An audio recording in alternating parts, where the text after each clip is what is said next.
Good afternoon, Vinyl community. Anthony Gambler 812. I wanted to jump on the 1, 2, 3 go thread that's going around the vinyl community right now, and it's for Doug over at the Auditory Vinyl. Doug already had a channel and he wanted to rebrand, so we got rid of his other one, and here we go here, and he's just looking for a few extra subs. So I will leave a link down below. It's a pretty simple thread, which is always good. And let's just get started. Question number 1 is give a channel shout out and show an album that you think they would be listening to or have in their collection. Now, I'm going to shout out Craig over at the Spirit of Vinyl. Craig recently shouted me out. I'm returning the favor. Craig is also a new channel. I will be linking his name and channel down below. Please sub up to both Craig and Doug, both fantastic channels. And the album is Megadeth. If you follow Craig's channel, you know he's a Megadeth fan, always wearing Megadeth shirts and whatnot. Fantastic channel, but this is The Sick, the Dying, and the Dead. Fantastic album. I love We'll Be Back. I love The Sick and the Dying. Good Night Stalkers is another good tune. Check out this new one from Megadeth, and check out Craig's channel over at the Spirit of Vinyl. Okay, question 2. Show 2 artists who are not normally shown that much around the vinyl community. Okay, if you follow my channel, you know that I'm a big fan of the crooners, and I'm a big fan of, lounge acts and all that, so that's where I'm going here. First, I'm going with Miss Amy Winehouse. This is her debut. When I think of Amy, I hear Amy as I listen to her, I can picture myself in that bar, smoke-filled, and Amy on stage. This is her album, Frank. Amy on stage with that sultry voice. Definitely gone too soon. This is Hidden Treasures. This is really good stuff here from Amy. I also have Amy live at the BBC. This is a triple record set. I also have Amy live at Glastonbury. This here is on clear vinyl. And lastly, this was a record store release a few years back. This is the remixes.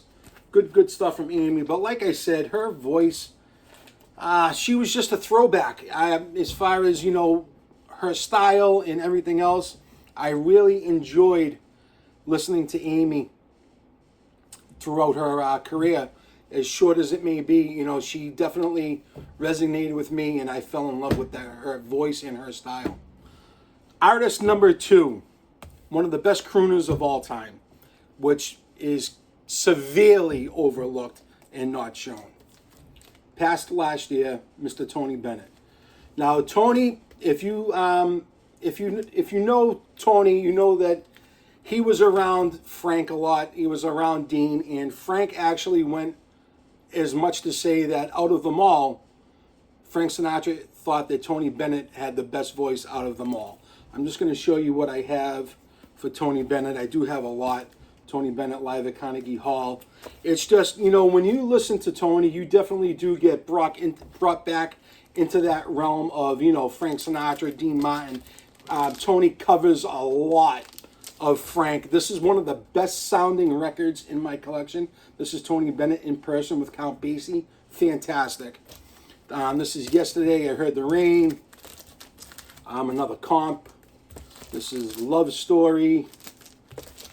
I have Blue Velvet. And don't let me get you wrong, people. I listen to Tony Bennett an awful lot. It's just, same thing. When I drop that needle and I hear Tony, I get brought back. It takes me right back to that lounge. And toward the end of his career, he did a lot with Lady Gaga, and this here is a fantastic album that they did together. Check it out if you don't have it. Tony Bennett, Amy Winehouse. Fantastic performers. Old school crooner style, jazz lounge. Love all that stuff. Question number 3. Name or show an artist who has played with 3 different bands. Okay, I'm gonna tie all this together. Oh, actually, I'm missing an album. 1 second.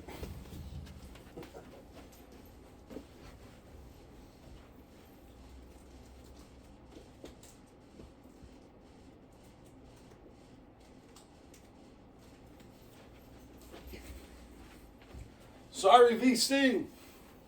All right. I'm going with Mr. Robert Trujillo, bassist. He was with Suicidal Tendencies, started out. Excuse me. Then Rob also moved on to a side project with Mike Muir, Infectious Grooves. This is all funk, punk, all amazing stuff. If you listen to Rob play, he can do it all. He can do heavy funk. He was huge to Jaco Pastorius, all that stuff. But he is a funk player. He's a slapper. He can do anything as far as bass. He was also in Black Label Society. This here is a fantastic album. This is 1919 Eternal. Love the song Life, Birth, Blood, Doom. Check it out if you have not. Fantastic. Rob does a fantastic job with Zach.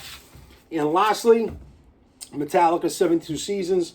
Rob has now been with Metallica for a long time, since Jason left, and he has definitely filled the role. He's a fantastic bassist, and I would actually prefer if Metallica would give, Rob a little more,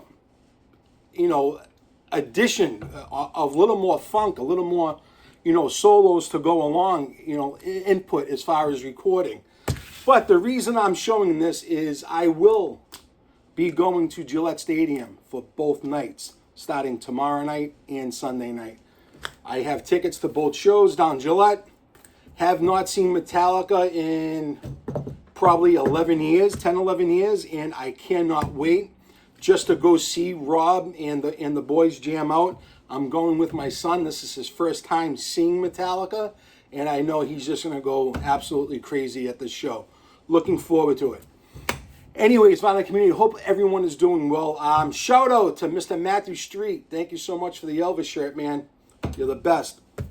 And I will link Doug over at the Auditory Vinyl and also Craig at the Spirit of Vinyl. If you have not subscribed to those guys, check them out and give them a sub.